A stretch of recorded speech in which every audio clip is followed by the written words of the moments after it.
10일 임기 반환점을 맞은 윤석열 대통령은 급속도로 악화된 민심과 마주하고 있습니다. 지지율이 17%까지 떨어진 여론조사가 보여주는 민심 이반은 야당과 시민진보단체의 거리 집회뿐 아니라 대학 교수들의 시국 선언으로 확인되고 있습니다. 지난 7일 윤 대통령의 대국민 담화 및 기자회견은 여론을 반전시키는데 전혀 도움이 되지 않았습니다. 토요일인 9일 서울 도심 곳곳에서 현 정권을 비판하는 대규모 집회가 열렸습니다. 윤석열 정권 퇴진운동본부와 민주노총은 9일 오후 4시 서울 중구 숭례문 앞에서 1차 윤석열 정권 퇴진 총궐기 집회를 열었습니다. 한국노총도 같은 날 여의대로에서 윤석열 정권 반노동 정책 심판을 내걸고 따로 전국 노동자 대회를 열었습니다. 매주 토요일마다 탄핵 집회를 열어온 촛불 승리 전환 행동도 114차 촛불 대행진을 진행했습니다.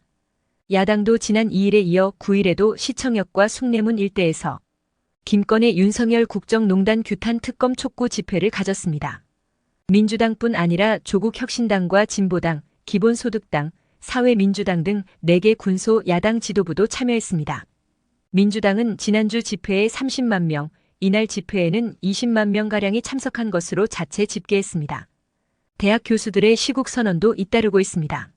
지난 7일에는 충남대학교 교수 80명이 우리는 무도무능하며 반민주적, 반인권적, 반서민적이고 위험한 정권을 그대로 둘 수는 없다고 판단하며 윤 대통령은 즉각 대통령직에서 물러날 것을 강력히 요구한다고 밝혔습니다.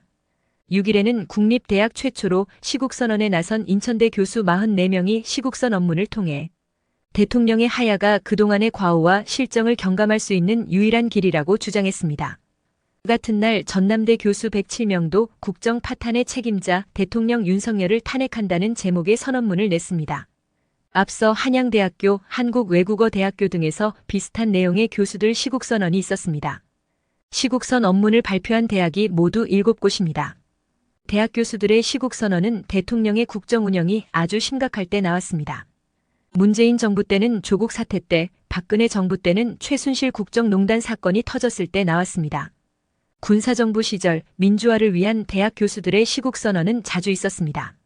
김건희 여사 의혹에 대한 윤 대통령의 대응 방식이 획기적으로 달라지지 않는 한 지금의 여론이 반전되지는 않을 것으로 보입니다. 야당은 윤 정부 임기 반환점인 10일 정부의 국정 운영을 비판하는 논평을 냈지만 국민의힘은 별도로 논평을 내지 않았습니다. 대신 윤석열 정부 전반기 국정 성과를 보고하고 향후 과제를 논의하는 토론회를 11일 국회에서 개최합니다.